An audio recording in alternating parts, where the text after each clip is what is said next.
नमस्कार दोस्तों, OCA network में आपका स्वागत है। मैं हूं ओमकार चौधरी। अभी तक तो आप छांगुर के ही किस्से सुन रहे थे, उसकी जो साजिश थी और उसके पीछे भी कितना बड़ा नेटवर्क काम कर रहा था और कितने बैंक अकाउंट उसके खुले हुए थे, भारत में भी, नेपाल में भी, कुछ दूसरे देशों में भी, और किस तरीके से उसमें बहुत बड़े पैमाने पर फंडिंग हो रही थी विदेशों से। और ये फंडिंग क्यों हो रही थी? ताकि हिंदू युवतियों को लव जिहाद में फांसा जाए, उनका ब्रेन वॉश किया जाए और उसके बाद धर्मांतरण करके उनमें से जितनी युवतियों को हो सके खाड़ी के देशों में और दूसरी जगह भेजा जा सके। एक बहुत बड़ी साजिश। और मुझे तो आश्चर्य होता है कि इन्होंने अपना कार्यक्षेत्र कहाँ बनाया है, जहां योगी आदित्यनाथ जैसा सख्त मुख्यमंत्री काम कर रहा है। उस उत्तर प्रदेश में इन लोगों के दुस्साहस की ये आप पराकाष्ठा समझ सकते हैं।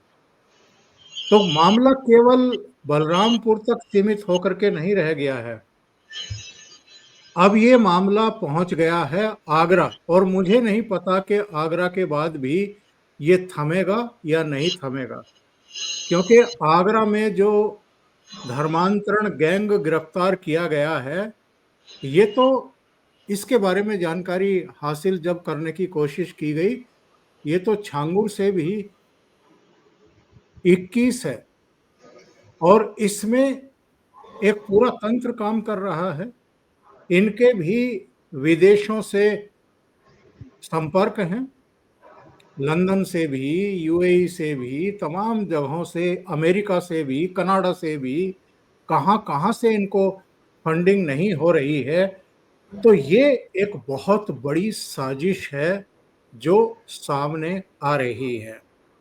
जानकारी ये भी है कि योगी आदित्यनाथ ने अब पुलिस को, प्रशासन को, अपने शासन के जितनी भी अंग होते हैं, व्यवस्थाएं होती हैं, उन सबको बहुत सख्त कार्रवाई करने के आदेश जारी कर दिए हैं। और मुझे लगता है कि अल्टीमेटली, चूंकि विदेशों से इसके तार जुड़े हुए हैं, अगर ये आतंकी नेटवर्क से भी किसी तरीके से जुड़ा हुआ है तो ये एनआईए को जांच ना चली जाए।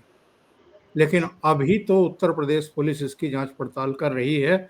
मेरे साथ जुड़ रहे हैं आपके चिर परिचित वरिष्ठ पत्रकार धीरेन्द्र पुंडीर। धीरेन्द्र जी से ही इस मुद्दे पर जरा विस्तार से चर्चा करते हैं। धीरेन्द्र जी, बहुत सनम स्वागत है। सनम नमस्कार धीरेन्द्र जी। छांगुर के बाद उसको छांगुर बाबा कहना तो मैं अपमान समझता हूँ, बाबा शब्द का। ये छांगुर के बाद जिस तरीके से आगरा में ये एक और धर्मांतरण गैंग पकड़ा गया है, थोड़ा सा दर्शकों को इसके बारे में डिटेल जानकारी दीजिए। दरअसल ये बड़ा इंटरेस्टिंग मामला है और जब छांगुर का मैं वो कर रहा था, उस पर स्टोरीज भी कर रहा था, उसके बाद भी मेरा एक उसमें मैंने कहा था कि ये जरूरी नहीं है कि इधर ये छांगुर झिंगुर बनाया है, लेकिन इसका मतलब ये नहीं कि और बाकी नहीं होंगे, क्योंकि ये एक ऐसा नेटवर्क है जिसको जब तक एजेंसीज इसको समझेगी नहीं, ये एजेंसीज इसके मुकाबले सजग नहीं होंगी, तब तक ये चलता रहेगा, क्योंकि ये आतंकवाद का सबसे रिफाइंड फॉर्म है। इसको आप टेररिज्म का सबसे रिफाइंड फॉर्म कह सकते हैं, क्योंकि जितना भी है, चाहे टेररिज्म है, टेररिज्म का मायने क्या है कि शरिया लाना है, आप जो गैर मुस्लिम है उनको निपटाना है। ये जो है ये भी यही काम करता है और सबसे उसमें आप हिंसक साधनों का सहारा लेते हैं, इसमें हिंसा के दूसरे तरीकों का इस्तेमाल करते हैं। तो मैं उस समय ये सोच रहा था कि ये मल्टीपल जगह चल रहे होंगे, तो अभी ऐसा नहीं है दूसरा पकड़ा गया तो तीसरा नहीं होगा, इस समय पैरेलल चल रहे होंगे, क्योंकि आपकी एजेंसीज इस बात के लिए बनी नहीं है। आप ये सोचिए योगी के उत्तर प्रदेश में ये हो रहा है, क्योंकि मैं कई सारी चीजों पर योगी जी के सहमत नहीं होता हूं, मसलन एक्सटेंशन ऑफ अफसरों के कार्यकाल, या तमाम चीजें, बहुत सारी चीजें हैं, लेकिन मैं ये मानता हूं कि कम से कम योगी आदित्यनाथ पर कोई शख्स ये नहीं कह सकता कि वो इस जो इस्लामिक जिहाद है इसके खतरे को नहीं पहचानता। सब ये जानते हैं कि वो बहुत क्लैरिटी के साथ इसको जानते हैं, लेकिन ऐसे मुख्यमंत्री के समय में भी जब आप पुलिस कर्मियों पर एक्शन नहीं लेते हैं, जब आप सिस्टम को खुला छोड़ देते हैं, तो इसी तरह से होता है।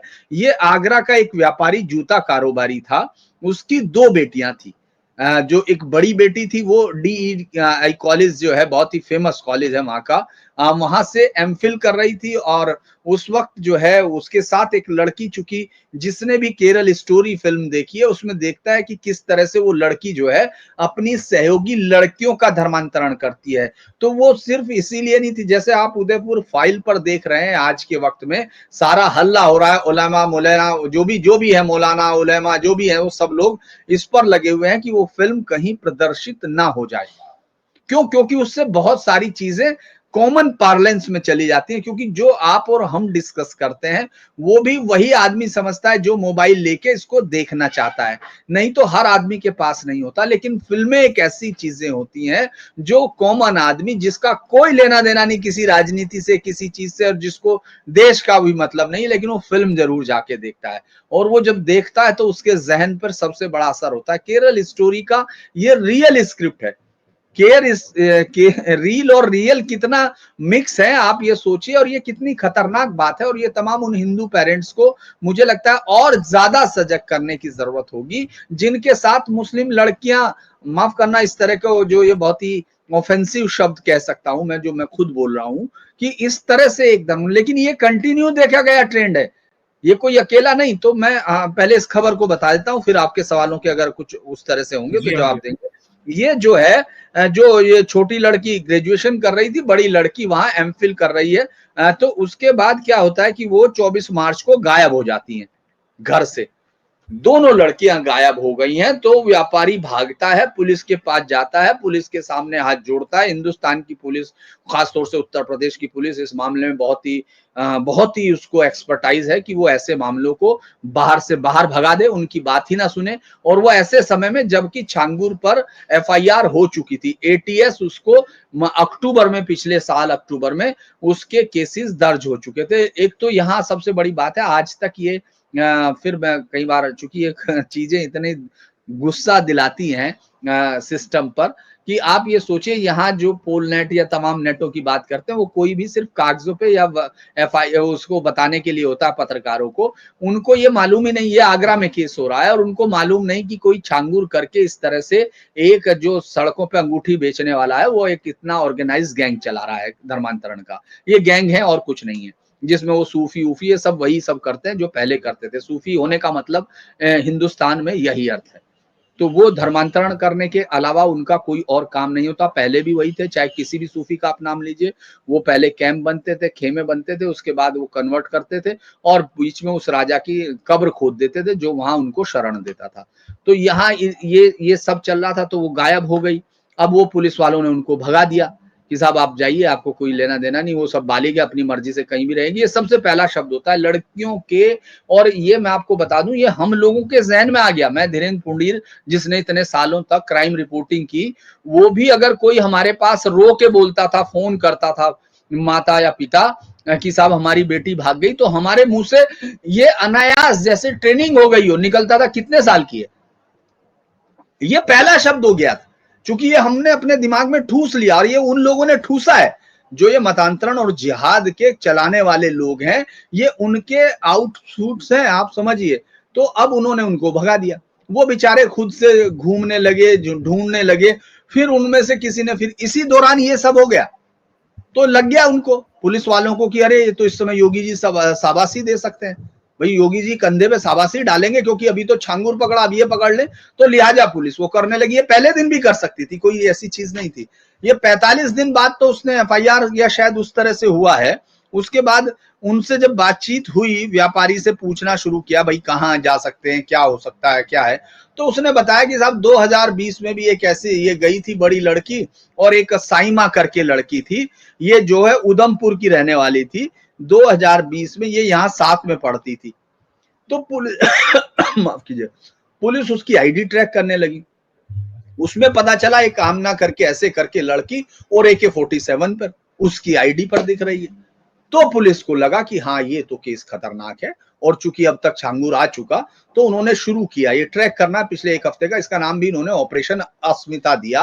और जैसे जैसे अंदर घुसते चले गए, इनको लगा कि ये क्या क्या किस तरह का नेटवर्क है। ये हालत ये थी कि DGP, ADG law and order और कमिश्नर, उन सबको प्रेस कॉन्फ्रेंस करनी पड़ी। उनको बताना पड़ा कि ये क्या है। 5-6 राज्यों में फैला हुआ एक इतना बड़ा गैंग जो इस तरह ऑपरेट कर रहा है। और उससे भी बड़ी चीज है कि उसमें कन्वर्ट लोग हैं, जो जो इस गैंग में शामिल हैं, वो लोग हैं जो कन्वर्ट कर चुके। अब होता क्या है कि पुलिस इसको ट्रैक करती है, पता चलता है कि वो साइमा नाम की लड़की जो वहां की थी, क्या बोलते हैं, उधमपुर की। तो उससे ट्रैक करते करते इनको पता चलता है कि ये दोनों लड़कियां जो हैं वहां पहुंच चुकी हैं। कोलकाता के एक जो मुस्लिम इलाका है उसमें वो रह रही हैं। वो मुस्लिम इलाका है और उसमें वहां पहुंच के वो रह रही हैं। उन दोनों लड़कों को देखा जाता है, ट्रैक किया जाता है। ये पहुंचते हैं फ्राइडे सैटरडे के उसमें, और पहले उन 2 लोगों को उठाते हैं, है ना, और जो लड़के हैं। और उसके बाद जब वे लड़कियां उनको मिलती हैं, दोनों बुर्का पहने हुए थी। वो जो दोनों लड़कियां बुर्का पहने हुए थी, एक का नाम आमना हो चुका था और दूसरी का नाम जो है एक और उसका नाम रख दिया गया था। दोनों लड़कियां वो वहां पहुंची। अब ये जो जब इनको पूछना शुरू किया, पता चला ये सड़क के रास्ते गई थी। मतलब आप सोचिए, इनको दिल्ली पहले लाया जाता था, आगरा से दिल्ली, दिल्ली में फोन कार्ड बदले गए, फोन सिम बदले गए ताकि आप ट्रैक ना कर सके। उसके बाद इनको कोलकाता में पहुंचाया गया। कोलकाता में इसलिए पहुंचाया गया क्योंकि कोलकाता में उनको सबसे बड़ी चीज ये थी कि कोलकाता में वो उनके लिए शादी के लड़के ढूंढ रहे थे ताकि उनका निकाह कर दिया जाए, उससे उनकी वापसी खत्म हो जाएगी। अब ये कहानी ये हुई थी कि ये साइमा नाम की लड़की उनको बता रही थी उसने कैसे शुरू किया था, कि पहले उसने दोस्ती की। वो इसी तरह से कर रही थी। वो ऐसा नहीं है, जो भी पढ़ने यहाँ आता है उसका एक एजेंडा ये रहता है, कश्मीर को लोग अभी भी समझ रहे हैं, और खासतौर से जांच एजेंसियां ये समझने में नाकाम हो रही हैं कि वो आखिर किस से मुकाबला कर रही हैं। पूरी अब ये जो 4 साल पहले 2021 में ये एक फैमिली थी, इस बहन 2 बहनें हैं। बड़ी बहन 33 साल और आगरा कॉलेज से उसने किया था। उसके साथ एक साइमा नाम की लड़की पढ़ती थी जो कश्मीर की रहने वाली थी। साइमा से अच्छी दोस्ती हो गई। आते जाते वो साइमा जो है मुस्कान को इस्लाम धर्म की अच्छाइयां बतानी शुरू की। कई बार उसने मोबाइल पर रिकॉर्डिंग दिखाई और कहती थी देखो हिजाब पहनने से सुरक्षा है और तुम्हारे धर्म में ऐसी कोई व्यवस्था नहीं। धीरे धीरे उसको लगने लगा, लड़की को, हिंदू को, कि इस्लाम बेहतर है। और उसके घर के पास ही एक मस्जिद थी, तो जब मस्जिद में अजान होती थी ये अपने घर में नमाज पढ़ने लगी। शुरुआत में वो परिवार से छुपा के कर रही थी, पर एक दिन जब उसकी माँ मंदिर में पूजा कर रही थी उसने उसका हाथ रोक लिया कि ये नहीं कर सकती, ये गलत है, ये शिर्क है। तो वो परिवार एकदम कंफ्यूज हो गया, वो डर गया कि भाई ये क्या है। और उसने कहा आप नमाज पढ़ो। इसके बाद वो घर में होने वाले किसी भी हिंदू देवी देवताओं के त्योहार को बंद करने लगी। उधर से साइमा लगातार फोन पे इसको ब्रेन वॉश कर रही थी। उसे इस्लामिक किताबें दी गई पढ़ने के लिए, हिंदी अनुवाद लेके आई और उसने अपने किताब सारे घर वालों को कहा कि इसको पढ़ो, अल्लाह तुमको बरकत देगा। अब वो डर गया, घर वाले परेशान हो गए, उसके हाथ से फोन छीन लिया गया। उससे पहले वो 2021 में, हाँ, उसके साथ वो छुट्टी बनाने गई वहां, और जम्मू कश्मीर रास्ते में लैंडस्लाइड हो गया और वो जब फंस गई तो उसने फिर अपने घर फोन किया। तो ये बेचारे जाके उसको लाए, क्योंकि यही कर सकता है बाप, और क्या करेगा। तो जब उसके पिता उधमपुर पहुंचे तो उसे अपने साथ लेके आए।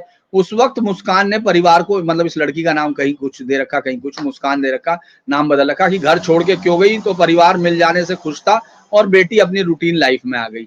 लेकिन वो जो है अब हिंदू धर्म से दूर होगी, परिवार वालों ने मोबाइल छीन लिया।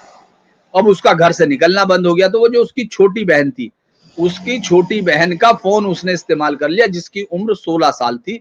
अब उसको भी वो वीडियो दिखाने लगी। चूंकि मैं ये बताऊंगा कारण क्या होता है, लेकिन पहले खबर को हम लोग कर लेते हैं कि वो उसको जी भी हाँ। दिखाने लगी वीडियो। वो 16 साल की थी। अब वो साइमा उसके फोन पर बात करने लगी और वो परिवार की बंदिशों पे बताने लगी साइमा को। तो साइमा ने कहा कि अगर इनको नहीं निकाला गया तो ये फिर वापस हिंदू हो जाएंगी। लिहाजा उसने तैयारी की। उसने साइमा ने इसको एक लड़की को नंबर दिया, रीत और बनिक उर्फ मोहम्मद इब्राहिम। ये आप देखिए, ये कन्वर्टेड है। अभी मैं आपने जो फोटो दिखाया था फिर हटाया है, उस फोटो पे मैं एक एक चीज को डिफाइन करूंगा, उनमें से किन लोगों का क्या रोल है। वो ये रीत उर्फ बनिक जो है, ये साहब ये कन्वर्टेड है। ये मोहम्मद इब्राहिम जो इसमें दिख रहा है, ये शख्स कन्वर्टेड है, और कन्वर्जन के बाद उसके बाद इसने कहा यही तुम्हें आगरा से निकाल सकता है। रीत बनीक जो है मीडिया पर धर्म परिवर्तन से जुड़े हुए वीडियो दिखाता है। अब वो ऐसे लोगों की तलाश में रहता है जो धर्म परिवर्तन करना चाहते हैं या उन्हें कन्वर्ना, तो इनको ये इंस्टाग्राम से बात करने लगा। इसके बाद दोनों बहनों से कहा कि जब तक घर का दबाव तब तक है, जब तक तुम सनातन धर्म में हो। तुम इस्लाम कबूल कर लो, फिर तुम्हारी नई जिंदगी, क्योंकि फिर तो सारे मुल्ला मौलवी उलेमा सुप्रीम कोर्ट हाई कोर्ट सब तो तुम्हारे साथ खड़ा हो जाएगा, वहां ये खड़े हो जाएंगे, वो तुम्हारे साथ खड़ा हो जाएगा। पहले कलमा पढ़वाया, फिर अब इनको घर से भागने और उनको रोकने की तैयारी शुरू कर दी। मगर खुशबू 18 साल की नहीं हुई थी। एक समझिए कानून क्या है, वो 18 साल की नहीं हुई, इसलिए उन्होंने 2 साल तक इंतजार किया। उनके पास कितना धैर्य है आप ये सोच के देखिए। और जब वो 18 साल की हो गई, उसको धर्मांतरण के लिए तैयार किया। 24 मार्च 2024 को ये मुस्कान के ये मतलब इस लड़कियों के परिवार वाले दिल्ली गए थे, तो वो इस बीच दोनों निकल गई। पहले उनको एक नंबर दिया रीत ने, एक आदमी का, वो उन दोनों को वहां भेजा। उसने मस्जिद में कलमा पढ़ाया, फिर दोनों को ट्रेन से दिल्ली भेजा। दोनों बहन बुरके में थी इस दौरान, और वो 3 दिन तक दिल्ली में ठहरी। वहां से बिहार गई, फिर कोलकाता गई। इसके बाद दोनों बहनों को कोलकाता में मौलवी के सामने शहादा ये कहा जाता है कि आप गवाही देते हैं, मतलब एक इस्लाम में ये मान लें कि हमने मान लिया कि पैगंबर आखिरी नबी है और अल्लाह जो है सबसे बड़ा है, वो उसी है, वो उसका नबी है। तो ये शहादा दिया। और इसके बाद ये दोनों बहनें गैंग के दूसरे, एक बहन का नाम अमीना हो गया, दूसरी का नाम जोया हो गया। दोनों को मुसलमान बस्ती में रुकवाया गया। बड़ी बहन अमीना छोटी बुर्का पहन के घर से निकल दी थी। गैंग के सदस्य मुस्लिम युवकों से इनका निकाह कराने की तैयारी में थे, ताकि ये फिर कभी अपने धर्म में न लौट सके। और दोनों बहनें सोशल मीडिया पे शुरू हो गई इस्लाम के हक में चलाने के लिए। अब ये जो है मैंने बताया था आपको कि 41 दिन बाद जो है ये केस लिखा गया था। और उसके शुरुआत में तो पुलिस सोच ही नहीं पा रही थी कि इसका क्या होगा। अब इन दोनों को जब पकड़ा गया, तब उनको ये समझ में आना शुरू हुआ कि साहब ये क्या है। इसमें 7 टीमें बनाई गई थी, और उन 7 टीमों ने इनको ढूंढ के निकाला। अब इनसे जो पूछताछ हुई, अब आप वो फोटो दिखा सकते हैं। जी जी। मैं चाहता हूं दर्शक फोटो से ही समझे। ये आयशा जो है ये हिंदू कन्वर्टेड है। ये लड़की कन्वर्ट होके वहां मतलब आयशा बनती है, और इस गैंग की एक सरगना के तौर पर जो बाहर से हवाला से पैसे आते हैं ये उनको ट्रांसफर करती है। ये इसका पति है अली हसन उर्फ शेखर। ये जो है उसी तरह जैसे आज अभी अरेस्ट हो गया है, उसको गिरफ्तार कर लिया जो छांगुर वाले मसले में जो उसमें था, जो कोर्ट में जो वो स्टेनो था, उसको अभी अरेस्ट किया गया जिसकी पत्नी के साथ। तो ये उसी तरह से कोर्ट में है। ये वो सब काम करता था जो ये बताता था कि कैसे अरेस्ट नहीं हो सकते, क्योंकि ये लीगल उसमें था, कोर्ट में था। तो इसका ये पहले दोनों पति पत्नियों ने धर्मांतरण किया, और उसके बाद ये दूसरों को पकड़ना शुरू कर दिए। इसका नाम शेखर राय था, और ये अब शेखर अली हसन हो गया। बाहर ये हिंदू ही नाम बताते हैं ताकि आपको कोई कंफ्यूजन ना हो। इसके बाद एक टीम पहले वहां गई, इनके बाद ये शेखर राय और हसन ये 12/7 कोर्ट में कर्मचारी है।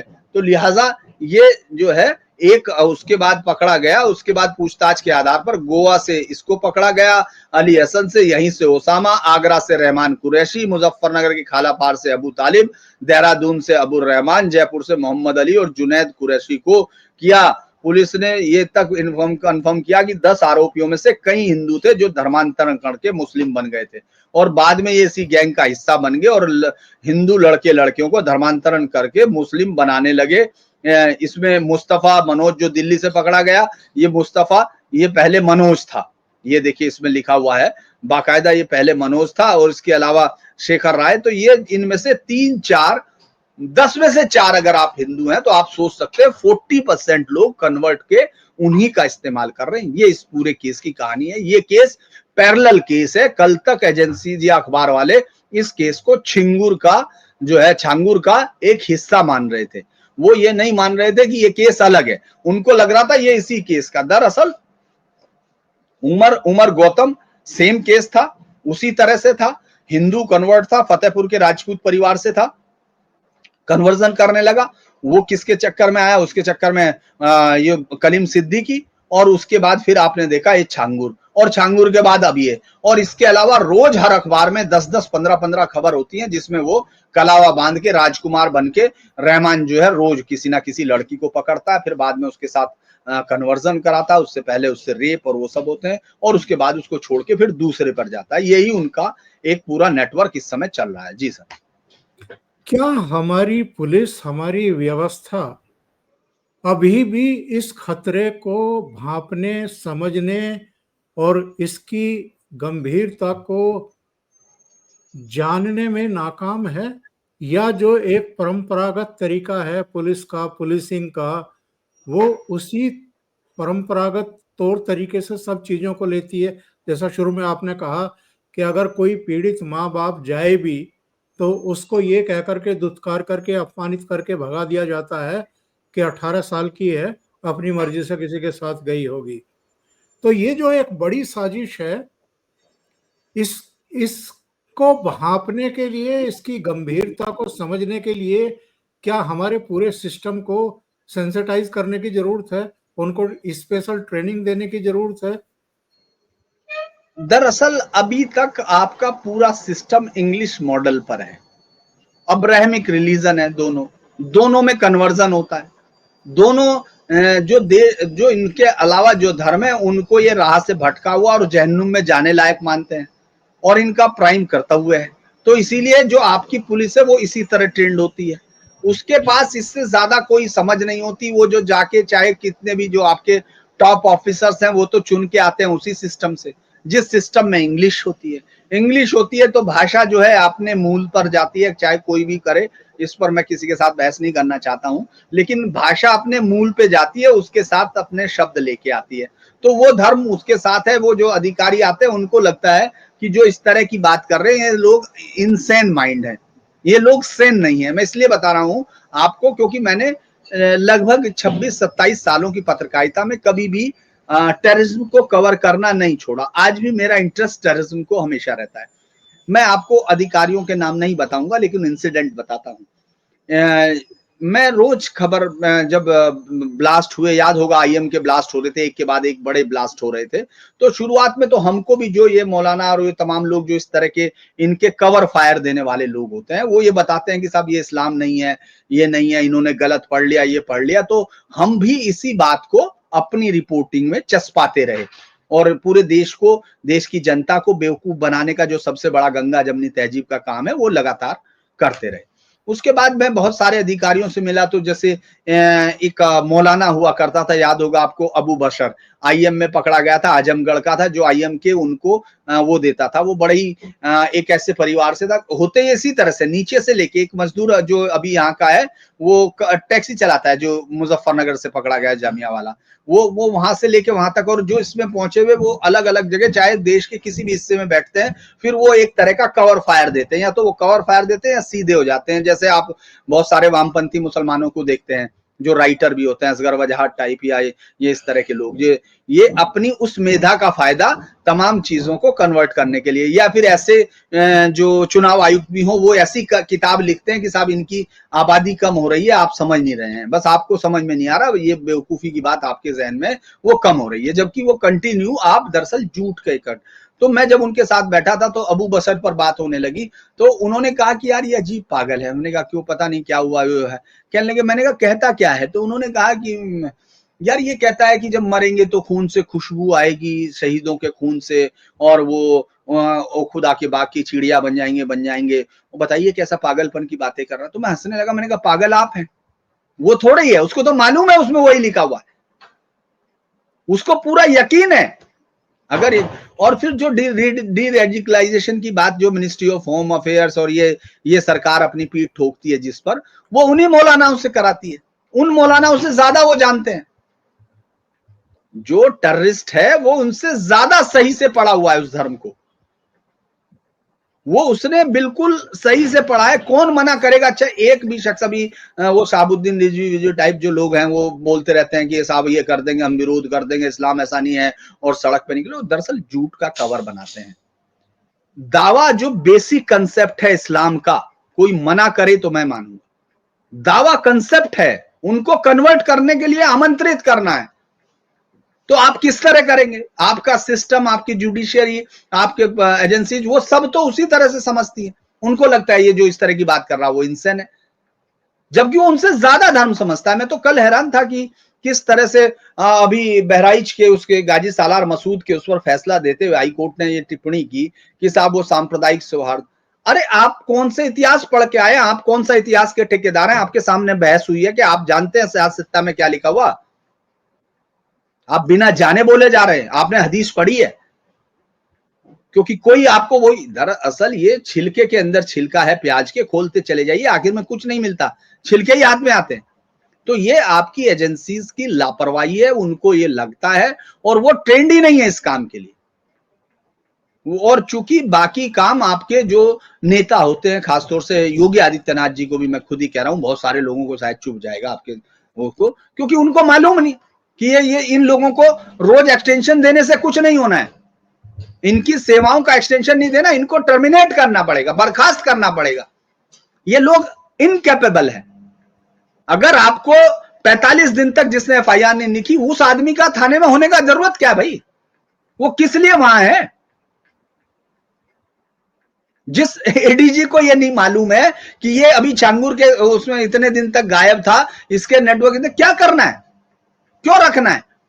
लेकिन चूंकि वो इनको एक्सटेंशन देंगे, फिर वो और आगे मिलेगा, चीफ सेक्रेटरी को और एक्सटेंशन दो। तो ये जो एक बहुत ही अच्छी, हरिशंकर परसाई बहुत अच्छी बात बोलते हैं कि ये बहुत अच्छा आदमी है। जिसको आप ये कहते हैं ना ये बहुत अच्छा आदमी है, वो अपने लिए अच्छा होता है बस। वो पूरे समय में ये ध्यान रखता है कि मेरे पर दाग न लग जाए, मेरे पर आरोप न लग जाए, बाकी क्या हो रहा है उस पूरी दुनिया में आग लगती रहे। तो ये तो आपको इसके बाद एक्शन तुरंत लेना चाहिए था कि भाई ये कैसे संभव है कि कोई शख्स अगर अक्टूबर में, और ये जो बातें अभी आ रही है ना सर, मुझे लगता है शायद मैंने आपको भेजी है या नहीं, वो एफआईआर भेजी थी या नहीं 13 पन्नों की, जो आज अखबार में लिखा जा रहा है, जो रोज अपने सूत्र के नाम से जो अखबार में और सब जगह चला रहे हैं, ये सब बातें, ये सारे बैंक अकाउंट, ये सारे ट्रांजैक्शन उसी एफआईआर में जो अक्टूबर में लिखी जा चुकी 2024 में। तो ये कौन सी नई काम कर रहे हैं? तो इसीलिए ये जो कहना है, और चूंकि लोगों की हालत ये है, और खासतौर से उन लोगों की जो सनातन के लिए हैं, जैसे एक अंधा भिखारी बैठा रहता है, उसके उसमें कटोरा होता है, जो फेंक जाए वो तो आवाज से दुआ देता है। तो ये कोई किसी ने कह दिया, योगी जी ने कल कह दिया कि भाई हम लोग ताजिया नहीं देंगे, वो देंगे, तो फिर वो बहुत खुश हो जाते। अरे भाई आप जमीन पर काम कीजिए। ये उमर गौतम के बाद, उमर गौतम 21-22 में पकड़ा गया था, शायद 22 में, या उसके बाद ये नेटवर्क पूरा तबाह हो जाना चाहिए था, यूनिट्स लग जानी चाहिए थी। बहुत मुश्किल काम है ये, लेकिन इसके लिए आपको वेल ट्रेन्ड लोग चाहिए। आपकी अमेरिका में क्या किया गया था कि जब ये 9/11 हुआ, उसके बाद उन्होंने पूरी तरह से इस्लामिक लिटरेचर्स को पढ़ने के लिए लोग बुलाए, उनको समझने के लिए बुलाए। ये जो कुरानी concept of way of war है, जिसकी बहुत चर्चा आपने देखा होगा, जयपुर डायलॉग पर भी करते हैं, तमाम जगह पर लोग करते हैं असेंबली, ये तभी से चर्चा में आई 2001 से, वरना ये लिखी गई तो 70s की है। जब अमेरिकन्स ने समझना शुरू किया कि हमने तो इनको सब कुछ दिया, ये ऐसा क्यों कर रहे हैं भाई आप ये सोचिए, अमेरिका वार ऑन टेरर पर पाकिस्तान को अपने साथ रखे हुए अरबों डॉलर्स की, बिलियंस ऑफ डॉलर की उसने मदद की। किस वक्त? जब वो वॉर लड़ रहा था। पूरी दुनिया में अमेरिका ओसामा बिन लादेन को ढूंढ रहा है, और उसको पाकिस्तानी मिलिट्री ने अपने बराबर में रखा हुआ है, बिल्कुल बराबर में, 500 मीटर दूर, 300। एबटाबाद कोई ऐसी जगह नहीं है सर जैसे हमने मेरठ कैंट सुन लिया या सहारनपुर कैंट, नहीं। एबटाबाद बेसिक ट्रेनिंग सेंटर है, जहां सबसे बेस्ट लोगों को, आज से नहीं बहुत पहले से जो ट्रेनिंग वो वहां रखे हुए हैं। तो उनको समझने के लिए आपको पढ़ना पड़ेगा। उसके लिए आपको स्पेशल यूनिट जो एनआईए शुरू में मैं जब जाता था, एनआईए में भी मैंने कवर किया, क्योंकि मैंने कहा टेररिज्म में तो मैं तो वो एजेंसीज कवर करता ही था बहुत सारी। तो इंटेरोगेशन में उनके बाद वो यही बोलते थे जो मैं आपसे बात कर रहा हूँ, कहले यार वो तो पागलों जैसी बातें करते हो, जबकि वो ज्यादा सही बात कर रहे हैं। एक इन्वेस्टिगेशंस के ज्वाइंट सीपी साहब होते थे, जब ये लोग तमाम पकड़े गए थे, आईएम के यूसुफ पीर भोय पकड़ा गया था, जो एंटी जो उसका कंप्यूटर्स का बहुत बड़ा उसका याहू या उसमें था, उस समय भी उसका पैकेज लगभग 21-22 लाख था उस समय भी। वो वर्ल्ड के बेस्ट उनमें से आता था जो एंटी हैकर्स वो होते हैं। तो उससे उन्होंने पूछा पर्सनली, मैं जब बात कर रहा था, चूंकि उस समय तो हम लोग लगातार यही काम कर रहे थे, चूंकि फील्ड के रिपोर्टर थे। तो उन्होंने कहा यार एक बात मेरी समझ में आती, मैंने उससे कहा भाई तेरे बच्चे भी हैं, ये हैं, और तुमने जिनको मारा वो भी बच्चे हैं, वो भी मरे हैं। तो उसने कहा कि ये तुम नहीं समझ पाओगे। तो मैंने कहा वो बिल्कुल सही कह रहा था, आप समझ ही नहीं सकते। और वो वाकई उसको समझ में नहीं आया। तो ये बात अभी भी समझ में नहीं आ रही है कि आप ये समझ के देखिए, ये लोग, ये आतंक का फॉर्म है। आपके पास कोई सेंट्रल लॉ नहीं है, क्योंकि ये ऊपर से स्ट्रक डाउन कर देगा सुप्रीम कोर्ट। भाई सुप्रीम कोर्ट ये कैसे कर सकता है? ये केस जो है ग्लेरिंग उनके बाहर लगा दिया जाना चाहिए, उसके जो उन्होंने नुपुर शर्मा को कहा। आपको पहले बहस होनी चाहिए थी सुप्रीम कोर्ट के अंदर कि भाई ये क्या कहा, बताओ। तो आपने कहा, सुप्रीम कोर्ट ने कहा तुमने देश में आग लगा दी। ये वर्ड था। देश में आग कब लगी? जब उसका गला काट दिया गया। उमेश कोले बेचारे का कोई लेना देना नहीं, माफी मांग चुका, उसकी गर्दन काट दी। तो आपको लगता है इससे इसको ये हम जो बातें कर रहे हैं इससे फर्क पड़ेगा? नहीं। जब तक उस पूरे नेटवर्क को तबाह नहीं किया जाएगा, उसको तबाह करने का 1-2 दिन का काम नहीं है। ये तब से जब से पाकिस्तान बना है, ये पाकिस्तान प्रोजेक्ट 2 है। इसके लिए बहुत कोई कंफ्यूजन या क्लैरिटी की जरूरत नहीं है। दरअसल जब ये आंदोलन चल रहा था, मुझे याद है शाहीन बाग में या उससे पहले, मतलब मैं मौलाना साथ जब उनसे डिस्कस करता था बहुत सारी चीजों पर, तो उन्होंने कहा कि आपको क्या लगता है कि ये लोग रह क्यों गए थे वापस यहाँ मुस्लिम? तो मैं तो यही समझता था जैसे आरफा खानम टाइप शेरवानी बोलती है, वो कहने साहब ये बाई चॉइस है हमारा, ये सब है। उन्होंने कोई बाई चॉइस नहीं। रिकॉर्ड जरा बताओ रिपोर्टिंग का, जो वोटिंग हुई है। तो वोटिंग हमने कहा तो 96% लोग थे जो पाकिस्तान के हक में वोट किए, यूपी के, वेस्टर्न यूपी के 100% होंगे जितने वोट पड़ी होंगी। तो उन्होंने कहा कि साहब तो फिर वो गए क्यों नहीं? क्योंकि हंस के लिया पाकिस्तान, लड़ के लेंगे हिंदुस्तान, ये उस समय का नारा है। आप अलीगढ़ जैसी यूनिवर्सिटी को सरवाइव करने देते हैं उस वक्त, आप उसके अंदर कोई चेंज नहीं करते, और ये आपकी मजबूरी है कि वो जानते हैं संख्या का मतलब क्या होता है। जिन्ना का फोटो आप हटा नहीं सके आज तक। हो ना? वही है योगी आदित्यनाथ, उसी राज्य के मुख्यमंत्री हैं। अलीगढ़ मुस्लिम यूनिवर्सिटी में है तो है। नहीं, योगी आदित्यनाथ तो 2017 से हैं भाई। उससे पहले तो 1947 से लेकर के नहीं और नहीं, 2017 तक कौन कौन सिस्टम में रहा है। उन्होंने तो ये सिस्टम बिगाड़ा है। अब उन्होंने वही तो मैं ये कह रहा सिस्टम, हूँ हाँ, कि लेकिन एक आदमी जितना कर सकता है वो कर ही रहा है। और आप क्या समझते हैं ये छांगुर और ये जो पूरा गैंग अभी आगरा में पकड़ा गया, जो अंतरराज्यीय है, अलग अलग राज्यों से जुड़े हुए तार हैं, योगी नहीं होते, अखिलेश होते तो ये नहीं, केस तो दब दब चुका कभी नहीं होता, ये केस तो। बचता, ये और सरवाइव करता, थ्राइव करता।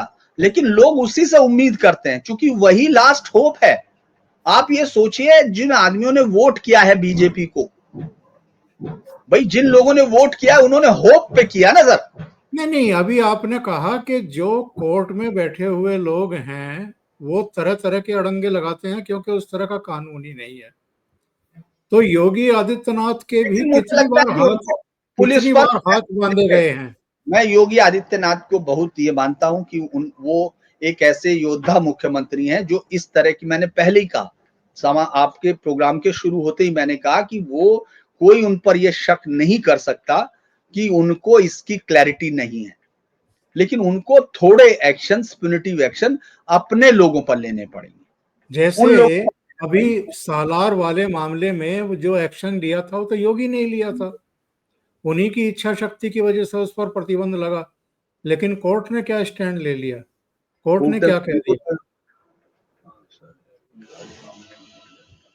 तो ये कोर्ट्स जो हैं, ये तो सबसे बड़ा रोड़ा जो है वो बन गई हैं एक तरीके से। कल बड़ा इंटरेस्टिंग हुआ, चूंकि दर्शकों को आपके शायद, मतलब मुझे पता नहीं आपने वो बताया कि नहीं, कल वो जो सेकुलर गैंग था जिसमें हर्ष मंदर है और जया ड्रेज है, जो इस देश का नागरिक बन गया फिर बाद में आके और काम किया, आदिवासी इलाकों में काम किया, लेकिन एक एजेंडा भी सेट किया। तो वो कल जो है वो अपने 2 दर्जन लोगों के साथ, क्योंकि अब इससे ज्यादा जोड़ना उनके लिए भारी है, वो कहाँ पहुंच गया, वहां नेहरू प्लेस पहुंच गया। मतलब आप सोचिए, नेहरू प्लेस में उन्होंने प्ले कार्ड लगाए कि साहब ये जो है गाजा पर हमला बंद करो, इसराइल ये है, फला ये है, ये है। मैंने कहाँ पढ़ा, मैंने पढ़ा ये बीबीसी में। यानी वो जिसके लिए पहुंचा था, वो 10-12 लोग, 12-15-20 लोग, उनमें 2-4 वो बच्चे जो एनजीओ में काम करते हैं, उन सबको लेके वो वहां पहुंच गया। खैर ये राइट है, लेकिन नेहरू प्लेस जैसी जगह, वहां कोई दुकानदारों की समझ में नहीं आया कि भाई ये कौन लोग हैं, ये क्या करना चाह रहे हैं, हमने क्या कर दिया। तो जब उनकी समझ में आया अगले ही मिनट, तो तुरंत दुकानदार निकले, लोग इकट्ठा हुए और उन्होंने शुरू शोर कर दिया, जय श्री राम, भारत माता की जय। उनके ऊपर चिल्लाने लगे पूरा। पुलिस के कांस्टेबल आए, वो आए, अलग किया, उनको हटाया वहां से। तो उन लोगों ने कहा कि साहब एक बात बताइए, इनको कभी बांग्लादेशी हिंदुओं पे नहीं सुना, पाकिस्तान में हिंदुओं पे नहीं सुना, ये एजेंडा लेके यहाँ आगे, हमको तो समझ में ही नहीं आ रहा कि हमने क्या कर दिया। तो दरअसल इस तरह का जवाब जनता को भी देना पड़ेगा। अभी इन सबको हार्ड एंड रूल्स के साथ, अभी तक कोई सेंट्रल लॉ नहीं बना। आप सोचिए, अभी तो ये धर्मांतरण का मसला, अभी तक आप देखेंगे, मैं एआई पे कल भी, मैं चूंकि पिछले 3-4 दिन से इस पर तो एआई को रिसर्च कर रहा हूं, आप हैरान होंगे, एआई वो डाटा देने लगता है, इसमें लिखता है कि सब धर्म ये कर रहे हैं। फिर वो ये भी करने लगता है कि साहब जो एक इंडियन एक्सप्रेस की रिपोर्ट है उसके मुताबिक तो जो वो हुआ है धर्मांतरण, उसका फायदा केरल में सबसे ज्यादा हिंदुओं को हुआ, क्योंकि उनके 6,000 हुए। तो मैंने उससे कहा कि भाई तेरे से मैंने ये सवाल पूछा क्या, तो कह रहा कि नहीं, लेकिन वो हम लोग, मैंने कहा अच्छा तू ये बैलेंसिंग कर रहा, ये बता उन 6,000 में से कितनी महिलाएं हैं, कितनी लड़कियां हैं, ये बताओ। तो उसने कहा ऐसा डाटा नहीं। तो मैंने कहा तेरे से मैंने महिलाओं वाला डाटा दिया, क्योंकि वही रिपोर्ट जो ये थी वो ये बताती थी जितने कन्वर्जन हुए उनमें से 76% महिलाएं थी जो 35 साल से कम थी सारी। तो हमने कहा जब तू पैरेलल खड़ा कर रहा है, दरअसल आपको इससे हर जगह निपटना पड़ेगा। लेकिन चूंकि योगी जैसे लोगों से इसलिए उम्मीद है क्योंकि समय बहुत ज्यादा नहीं है उनके पास। आप ये मत समझिए कि उनको अनंत 2027 में भी समय मिलेगा या मिलेगा फिर वो इंतजार करेंगे या सब नहीं। आपको वोट, एक आदमी जो कॉमन आदमी अपनी सबसे बड़ी ताकत किसी आदमी के प्रति विश्वास में यही जता सकता है कि वो उनको वोट दे, लाइन में लग के वोट दे। जैसे हमारे साथ हमारे नेटवर्क पे कोई भी आदमी यही हमारा सहयोग कर सकता है कि वो हमारे प्रोग्राम को देखे, उसको शेयर करे, तो वही उनके साथ है। तो ये दिक्कत है। मैं ये नहीं कह रहा कि भाई वो उनका वो है, लेकिन मेरा ये मानना है कि इस पर बहुत रूथलेसली, क्योंकि वो रूथलेसली कर रहे हैं। आप सोचिए इस पूरे नेटवर्क में कहां कहां जुड़ रहा है, आप ये सोचिए कितने राज्य जुड़ रहे हैं, आप ये सोचिए कि एक पैरेलल चल रहा है, उसके बावजूद वो डर नहीं रहे, लाइन से आपके यहां पकड़े जा रहे हैं। और रोज है वो, जैसे हाँ मैं एक और बताता हूं, एआई ने एक और बहुत बढ़िया, ये सारे लोगों को जानने की जरूरत है कि एआई इस देश में, इस देश के लिए मिस इन्फॉर्मेशन, और चूंकि किताबों की लड़ाई तो इतने सालों बाद जीती गई कि भाई थोड़ा बहुत उनमें चेंज हुआ, अभी भी पूरा कंप्लीट चेंज नहीं, लेकिन चलो थोड़ा बहुत चेंज हुआ और करीब पहुंच गए हिस्ट्री के। लेकिन जो एआई है ये तो इस देश के लिए इतना बड़ा साजिश और इतना बड़ा षड्यंत्र है, क्योंकि जो बैठे हैं वो लोग तो जिहादी आइडिया के हैं जिन्होंने जनरेट किए। आप ये सोचिए कि वो ये कह रहा है कि साहब सब लोग भगाते हैं, वो लड़कियों का इस तरह से जाना दूसरे धर्म में भी होता है, और कुछ उदाहरण उसने हिंदुओं के दिए। तो मैंने उससे पूछा ठीक है, हम एफआईआर खेलते हैं, उस पर चलते हैं, तुम ये बताओ हिंदुओं के लड़कों के खिलाफ कितनी एफआईआर हैं जिसमें यह कहा गया कि उसने, रमेश ने अपना नाम रहमान बताया और वो मस्जिद में जाके नमाज पढ़ रहा था, उनने कुर्बानी दी और ऐसा कह के उस लड़की से मिला। उसने कहा एक भी नहीं है। तो मैंने कहा फिर ये बताइए दूसरी तक कहां से आ गई। अरे धोखा और प्रेम में तो अंतर समझ। एक बहुत साल पहले की बात बताता हूं सर आपको, ओंकार सर, बहुत पर्सनल बात है। एक जी। हमारे एक जाने वाले थे सामने में, दीदी, सब आपको मालूम है, हम दीदी का मतलब दीदी होता है हम लोगों। तो वो सामने रहती थी दीदी, तो उनको जो है वो बहुत बड़ी थी, तो उनकी एक दोस्त मुस्लिम लड़की थी, घर आती जाती थी जैसे सभी। उस समय हम लोग तो ये जानते नहीं, हम तो छोटे बच्चे थे अभी भी। तो वो एक दिन ये कह रही थी कि मेरी समझ में ये नहीं आता, उनका नाम था जो लड़की का नाम थी कुसुम दीदी, मैं उनका नाम नहीं लूंगा। तो उनको कह रही कि मुझे ये समझ में नहीं आता कि चलो जो आदमी बन जाए तो हिंदू आदमी बन जाए, लेकिन लड़कियां हिंदू मुस्लिम क्यों बनती है, ये उनको समझ में नहीं आ रहा था। तो ये बाकी को भी समझ में नहीं आता, क्यों? क्योंकि आपने आपकी एजुकेशन और ओटीटी नेटवर्क, ये सब चीजें इस देश का, देखिए आखिरी फोर्ट क्या बचता है सर, इतने लंबे समय तक अगर सनातन नहीं टूटा तो उसके पीछे उसकी बेसिक यूनिट है। हमेशा कोई भी चीज सेल से बनती है, हम लोग चाहे टिश्यू पढ़ें, फिर ऑर्गन पढ़ें, ये सब चीजें सेल से शुरू होती हैं, यूनिसेलुलर, मल्टी सेलुलर। उसी तरह से सनातन का जो सेल है वो फैमिली है, जो फैमिली की यूनिटी है, जो फैमिली का है। सबसे बड़ा अटैक फैमिली पे होना है। क्या है, आप ये देखिए सारे ओटीटी में, ये 2010, 12, 15 में सबसे पहले घोल करके सीरियल आया था, घोल, और एक सेक्रेट गेम्स। तो वो सबको पढ़ने के बाद ही हमने, मेरा आर्टिकल पढ़ा है वो फेसबुक पे, मैं देख नहीं पा रहा कहाँ होगा वो बहुत, उसमें मैंने लिखा कि ये इतना खतरनाक मीडियम है, इसको कोई चेक कर रहा है कि नहीं कर रहा। वो दोनों में, दोनों ही, दो ही सीरियल आए थे न्यूज, आप सोचिए, दोनों पे जो शुरुआती नेटफ्लिक्स के गेम्स है, उन दोनों में उसने हिंदुओं को सबसे बड़ा आतंकी साबित किया। बल्कि घोल की कहानी तो ये थी कि हिंदुओं ने सेना में भी वो कर रखा, वो मुसलमानों को दलित वो कर रहे हैं, उनको दमित कर रहे हैं, उनको पीड़ित कर रहे हैं पूरी तरह। किरण रिजिजू का कल इतना शानदार इंटरव्यू है। किरण रिजिजू इस सरकार के ऐसे मंत्री हैं जो अल्पसंख्यक हैं, लेकिन किसी भी चीज पर राय रखने से चूकते नहीं।